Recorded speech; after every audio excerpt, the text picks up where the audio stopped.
अब देखो स्टूडेंट, मैं आपको जो प्रॉब्लम सिखाता हूँ, एक प्राइमल प्रॉब्लम से डुअल प्रॉब्लम में हम कन्वर्जन कैसे करते हैं वो डिस्कस करूँगा मैं आपको यहाँ पर। ओके, मैंने एग्जाम्पल लिया हुआ है, क्वेश्चन लिया हुआ है, इस क्वेश्चन की हेल्प लेके मैं डिस्कस करता हूँ आपको। ओके, यहाँ ये क्वेश्चन आपका मैक्सिमम में दिया हुआ है। Maximum Z is equal to कितना दिया है, x1 प्लस का 3x2। ओके, और इसके साथ कंडीशन दे रखी है। पहली कंडीशन है 3x1 plus 2x2 less than equal to 6। अगली condition 3x1 plus x2 is equal to 4। यहाँ ये कांस्टेंट नाउ की इक्वेशन में कन्वर्ट होगी, इसके लिए वेरिएबल दिए हैं x1 x2 greater than equal to 0। Okay, अगर इस प्रॉब्लम को मुझे प्राइमल से डुअल में कन्वर्ट करना है तो मैं इसे सबसे पहले इसे स्टैंडर्ड फॉर्म में लिखूंगा, स्टैंडर्ड प्राइमल फॉर्म में लिखूंगा।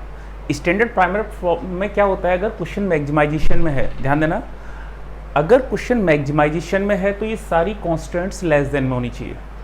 ओके, अगर क्वेश्चन हमारा मिनिमाइजेशन में होगा तो ये सारी कांस्टेंट्स हमारी ग्रेटर देन में होनी चाहिए। ये ध्यान रखना, कभी भी क्वेश्चन आता है अगर मैक्सिमम में दिया है तो ये सारी कांस्टेंट्स हम लेस देन में कन्वर्ट करते हैं। अगर ये मिनिमम में है क्वेश्चन तो ये सारी कांस्टेंट्स आपकी ग्रेटर देन इक्वल टू होनी चाहिए। ओके, क्वेश्चन हमारा यहाँ मैक्सिमम में है, इसका मतलब ये सारी कांस्टेंट्स हमारी लेस देन इक्वल टू में होनी चाहिए।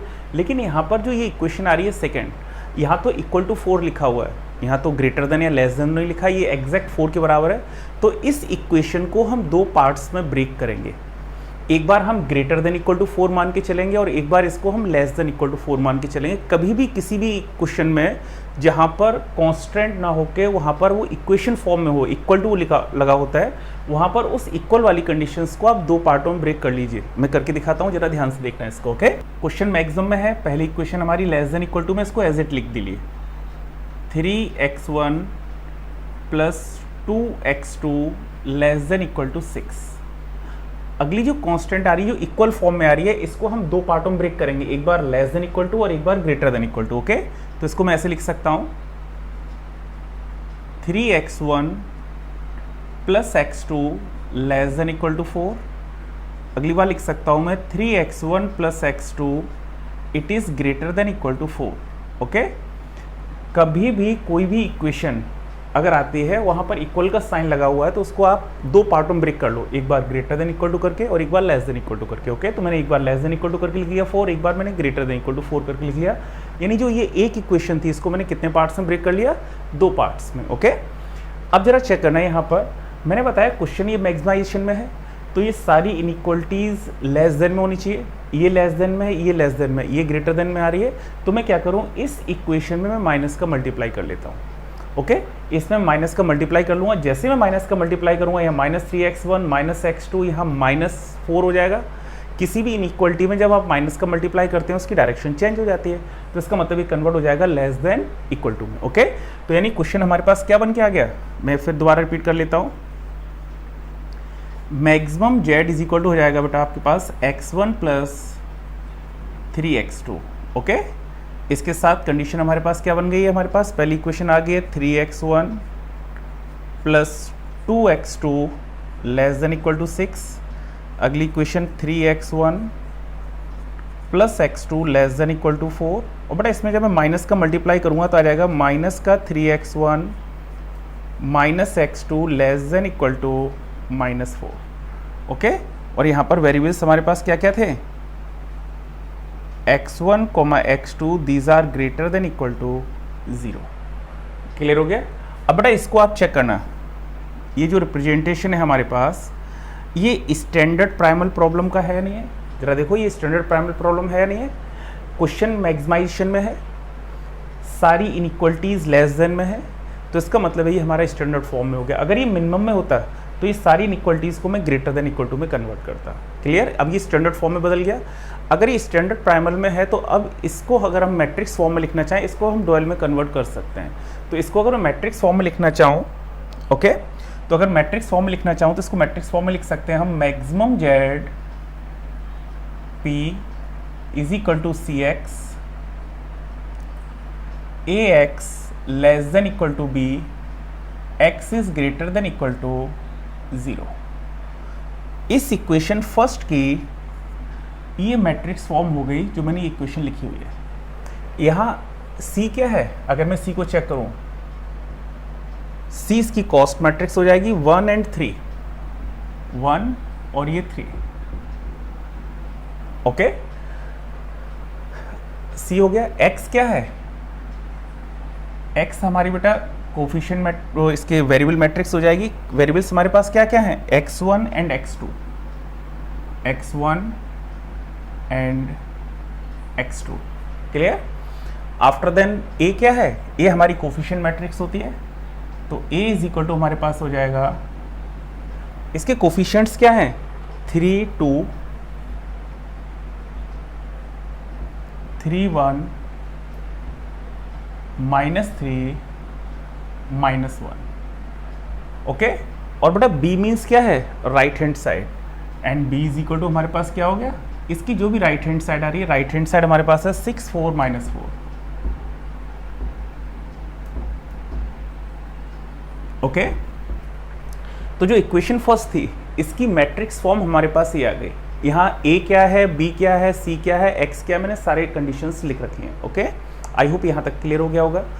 अगर मैं इसकी डुअल प्रॉब्लम निकालूं, तो डुअल प्रॉब्लम निकालते टाइम पर मैंने आपको जो अभी पीछे 4 पॉइंट्स डिस्कस किए थे, क्या होना चाहिए सबसे पहले, अगर मैं चेक करूं यहाँ पर इसकी डुअल प्रॉब्लम निकालूं, सबसे पहले ये क्वेश्चन जो मैक्सिमाइजेशन है ये कन्वर्ट हो जाएगा मिनिमम में। किस में होगा, minimum Z D is equal to, बेटा बी और सी का रोल चेंज होता है, तो बेटा सी की जगह बी आ जाएगा, तो यहाँ पर बी आएगा तो बी डैश करके आएगा, क्योंकि ये कॉलम था, ये रो बनेगी, B dash into omega, okay, and A dash into omega greater than equal to C dash. B और सी का रोल चेंज हो गया, जहाँ बी था बी की जगह सी आ गया, सी की जगह क्या आ गया, बी आ गया।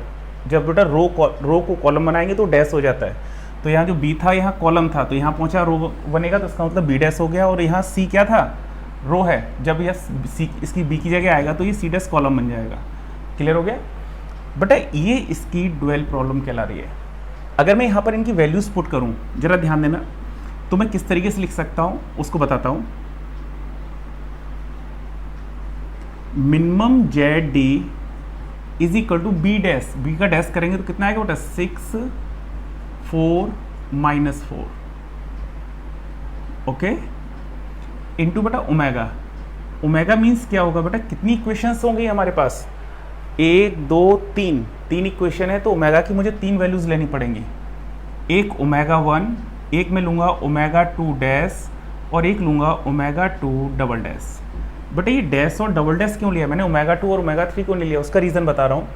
बेटा यहाँ इक्वेशन तो एक ही थी, कायदे में तो हमारे पास ये 2 इक्वेशन थी, लेकिन जो ये 4 वाली इक्वेशन आ रही है, इसको तो मैंने 2 पार्ट्स में ब्रेक कर लिया है। एक ही इक्वेशन को ही तो हमने 2 पार्ट में ब्रेक किया। किस इक्वेशन को 2 पार्ट में ब्रेक किया, सेकंड इक्वेशन को।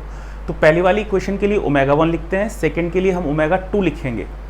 लेकिन जो सेकंड वाली इक्वेशन आ रही है, इसको मैंने 2 पार्टों में ब्रेक कर लिया, इसका मतलब ओमेगा 2 2 पार्टों में ब्रेक होगा, तो मैंने ओमेगा 2 को 2 पार्टों में ब्रेक करके लिख लिया। इसके लिए ओमेगा 2 और इसके लिए ओमेगा 2 डैश।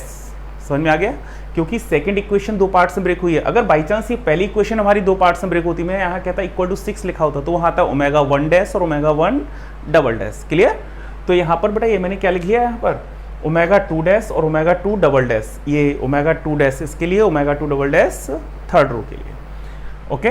अब बेटा यहाँ आएगा ए डैश, ए का आप डैश करिए, ये हमारे पास ये लिखा हुआ है, इसका मैं अगर डैश करूँगा तो ट्रांसफॉर्म हो जाएगा, ये पहली जो कॉलम है ये रो बन जाएगी, क्या आ जाएगा 3 3 -3 2 1 -1। बेटा ये ए डैश हो गया इंटू ओमेगा, ओमेगा का मतलब omega 1 omega 2 dash omega 2 double dash. Clear बेटा, ये जैसे ओमेगा 2 लगा ना, तो ओमेगा 2 के 2 टर्म आ रहे हैं, इसका मतलब आपको क्लियर होता है कि जो सेकंड इक्वेशन होगी वो इक्वल के साथ लिखी होगी, ओके।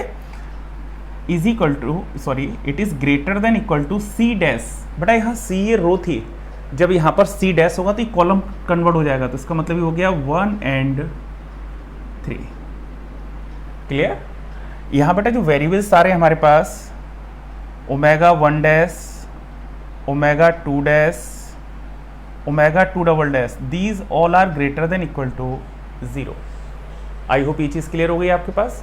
अब जरा देखो, इसको हम थोड़ा सा मल्टीप्लाई करके लिखते हैं, किस तरीके से लिख रहे हैं जरा ध्यान से देखना है इसको, ओके। मैं यहीं लिख देता हूँ इसको, जरा चेक करना है इसको। बेटा इसका मल्टीप्लाई जब मैं इसके साथ करूँगा तो कितना आएगा, ये minimum Z D is equal to, इसका मल्टीप्लाई इसमें करूंगा तो आएगा 6 omega 1 plus 4 omega 2 dash minus 4 omega 2 double dash. Clear हुआ? आफ्टर देन इसका मल्टीप्लाई यहाँ करो तो ये कंडीशंस आ जाएंगे हमारे पास 3 omega 1 plus 3 omega 2 dash minus 3 omega 2 double dash it is greater than equal to first cost 1, इसका मल्टीप्लाई सेकेंड में कर दो, इट इज़ इक्वल टू हो जाएगा 2 omega 1 plus omega 2 minus omega 2 double dash it is greater than equal to 3। Clear? इसका multiply मैंने इसमें कर दिया, greater than equal to 3। Okay, अब जरा चेक करना है यहाँ पर बेटा, एक चीज़ मैं यहाँ पर कर रहा हूँ, यहाँ अगर लिखना चाहूँ तो मैं लिख सकता हूँ omega 1 omega 2 dash omega 2 double dash these all are greater than equal to 0। ये इसकी डुअल प्रॉब्लम लिखी हुई है। लेकिन अगर आप ध्यान से देखना है बेटा, यहाँ तो मेरे पास केवल 2 ही इक्वेशंस थी, इस दूसरी इक्वेशन को मैंने 2 पार्ट्स में ब्रेक कर लिया स्टैंडर्ड फॉर्म में बदलने के लिए, लेकिन इसको मैं दोबारा क्लिप करके फिर एक इक्वेशन में कन्वर्ट कर दूँ तो कैसे लिखूंगा जरा उसे देखना आप। ओके बेटा, यहाँ पर जरा चेक करना, इसमें अगर मैं पुट कर दूँ omega 2 dash minus omega 2 double dash is equal to omega 2। Okay, जरा ध्यान दो बेटा, यहाँ से अगर आप ध्यान देना जब आप ब्रेक करते हो तो यहाँ सभी इसमें omega 2 dash minus omega 2 double dash आ जाएगा। अगर मैं इन दोनों से 4 कॉमन ले लूँ तो अंदर क्या बचेगा, omega 2 dash minus omega 2 double dash. यहाँ से मैं 3 कॉमन ले लूँ, अंदर बचेगा omega 2 dash minus omega 2 double dash. यहाँ से फिर मैं 1 कॉमन ले लूँ तो omega 2 dash minus omega 2 double dash. ये वैल्यू उठा के इसमें पुट कर देते हैं तो हमारे पास कंडीशन क्या हो गई, minimum Z D 6 omega 1 plus का 4 ओमेगा 2। बड़ा क्लियर हुआ? 4 कॉमन हो जाएगा, omega 2 dash minus omega 2 double dash it is equal to omega 2। Okay, ये मैंने पुट कर दिया, इसके अंदर मैं अंडरलाइन किए देता हूँ। इसके साथ कंडीशन क्या हो जाएंगे अब हमारे पास, 3 omega 1 plus 3 omega 2 greater than equal to 1। देखो इन दोनों से 3 कॉमन हो जाएगा, अंदर क्या बचेगा, omega 2 dash minus omega 2 double dash it is equal to omega 2। ऐसे ये इसको क्या लिख लेंगे हम, 2 omega 1 plus omega 2 it is greater than equal to 3। Clear? और बेटा यहाँ पर जो हमारे पास ओमेगा 1 आएगा it is greater than equal to 0, ये 0 से बड़ा है। बेटा ओमेगा 2 डैश और omega 2 double dash these are greater than equal to 0। अब मुझे ये नहीं पता है कि दोनों में बड़ा कौन सा है। अगर ओमेगा 2 डैश बड़ा होगा तो ये पॉजिटिव आ जाएगा, अगर ओमेगा 2 डबल डैश बड़ा होगा तो ये नेगेटिव आ जाएगा। इसका मतलब है कि ओमेगा 2 के बारे में आप डिसाइड नहीं कर सकते हैं, तो ओमेगा 2 जो होगा वेरिएबल वो आपका अनरिस्ट्रिक्टेड होगा, अनरिस्ट्रिक्टेड। बट जो ये रिप्रेजेंटेशन है it is called dual problem of the given primal problem. Clear? और एक चीज़ ध्यान देना है इसमें, जो मैं चीज़ें बता रहा हूँ जरा ध्यान से देखना। बेटा ओमेगा 2 अनरिस्ट्रिक्टेड इसलिए हुआ क्योंकि सेकेंड इक्वेशन में इक्वल 4 था। अगर पहली इक्वेशन में इक्वेशन इक्वल होता तो ओमेगा 1 अनरिस्ट्रिक्टेड हो जाता। ओके, और लास्ट में जाके हम पुट कर देते हैं ये कंडीशन मान के, omega 2 dash minus omega 2 double dash is equal to omega 2 मान लिया, तो ओमेगा 2 के टर्म में ही कंडीशंस आ गई। आई होप ये चीज़ समझ में आ गई होगी। आप इसको चेक कर सकते हैं, देखिए इसको, लगाइए क्वेश्चंस। ओके, और जितनी आप प्रैक्टिस कर लेंगे इनकी उतने ही क्वेश्चन आपको ये ईजी लगेंगे। ओके, इनको लगाइए। इससे रिलेटेड कोई भी दिक्कत आती है आप मुझे कमेंट बॉक्स में मैसेज कर सकते हैं, उसका मैं आपको जैसे मैं पॉसिबल होगा मैं आपको उसका रिप्लाई करके दूंगा। ओके, लगाइए इसको, देखिएगा।